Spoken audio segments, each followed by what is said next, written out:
இந்த வருஷத்துல பெரும் பட்ஜெட்ல எடுக்கப்பட்ட முன்னணி ஹீரோக்களுடைய பல படங்கள் ரசிகர்களுடைய எதிர்பார்ப்பை நிறைவு செய்யாம சொதப்ப ஆச்சரியமா பல சிறு பட்ஜெட் படங்கள் பட்டி தொட்டி எங்கும் ஹிட் ஆச்சு. அது என்னென்ன அப்படிங்கிறத இந்த வீடியோல பார்க்கலாம். இந்த பட்டியலில் முதல்ல நம்ம பார்க்க இருக்கக்கூடிய படம் லவ்வர். பிரபுராம் வியாஸ் இயக்கத்தில் ஜெய்பீம் புகழ் மணிகண்டன் கதாநாயகனாக நடிச்சிருந்த இந்த படம் இந்த ஆண்டு பிப்ரவரி மாதம் வெளியாச்சு. டாக்ஸிக் காதலை மையப்படுத்தி 6 கோடி ரூபாய் பட்ஜெட்டில் எடுக்கப்பட்ட இந்த படம் சுமார் 40 கோடி ரூபாய் வசூலை பெற்றது. இந்த பட்டியலில் நம்ம அடுத்து பார்க்க இருக்கக்கூடிய படம் மகாராஜா. இந்த படத்தில் நடிகர்கள் விஜய் சேதுபதி, அபிராமி உள்ளிட்ட பலர் நடிச்சிருந்தாங்க. ஜூன் மாதம் படம் வெளியாச்சு. விஜய் சேதுபதியுடைய 50வது படம் இது அப்படிங்கிறது குறிப்பிடத்தக்கது. தன்னுடைய மகளுக்கு நடக்கக்கூடிய அநீதியை தட்டி கேட்கறது தான் மகாராஜா படத்துடைய ஒன்லைன். 20 கோடி ரூபாய் பட்ஜெட்டில் எடுக்கப்பட்ட இந்த படம் இந்தியாவில் 100 கோடிக்கும் அதிகமான வசூலை பெற்றது. இந்தியாவில் மட்டும் இல்லாமல் சீனாவிலையும் வெளியாகி இந்த படம் நல்ல வரவேற்பை பெற்றது. அடுத்த படம் வாழை. இயக்குனர் மாரி செல்வராஜுடைய சிறு வயதில் நடந்த உண்மை சம்பவத்தை கொண்டு வலியும் வேதனையுமா எடுக்கப்பட்ட படம் வாழை.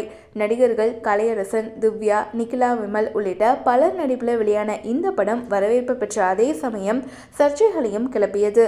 5 கோடி ரூபாய் பட்ஜெட்டில் எடுக்கப்பட்ட இந்த படம் சுமார் 60 கோடி ரூபாய் வசூல் பெற்றது குறிப்பிடத்தக்கது. அடுத்த படம் கொட்டுக்காளி. கூழாங்கல் பட இயக்குனர் வினோத்ராஜ் இயக்கத்தில் சூரி, அனாபென் உள்ளிட்ட பலர் நடிப்பில் வெளியான படம் கொட்டுக்காளி. கடவுள் நம்பிக்கை அப்படிங்கிற பெயரில் நடக்கக்கூடிய மூட நம்பிக்கைகளை தோலுரிச்சு காட்டியது இந்த படத்துடைய அழுத்தமான திரைக்கதை. சர்வதேச அளவில் பல்வேறு திரைப்பட விழாக்கள்லையும் பங்கேற்று விருதுகளை அள்ளியது கொட்டுக்காளி. வழக்கத்திற்கு மாறான கிளைமேக்ஸ் பல விவாதங்களை கிளப்புச்சு. வசூல் ரீதியாக இந்த படம் சோபிக்கலை அப்படின்னாலும் விமர்சன ரீதியாக வெற்றி பெற்றது. அடுத்த படம் லப்பர் பந்து. இந்த வருடத்துடைய ஆச்சரிய வெற்றி அப்படின்னே சொல்லலாம்.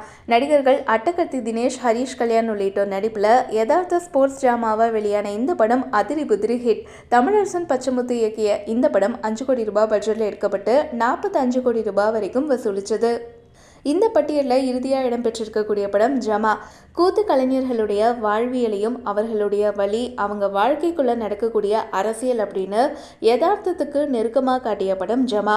இயக்குனராகவும் நடிகராகவும் முதல் படத்திலேயே அழுத்தமான முத்திரை பதிச்சு கவனம் ஈர்த்தார் பாரி இளவழகன். பாக்ஸ் ஆஃபீஸில் பெரிதாக இந்த படம் சோபிக்கல அப்படின்னாலும் விமர்சன ரீதியாக வரவேற்பு பெற்றது. இந்த பட்டியலில் நீங்கள் விரும்பி பார்த்த படம் என்ன அப்படிங்கிறத கமெண்ட்ல எங்கள் கூட ஷேர் பண்ணுங்கள்.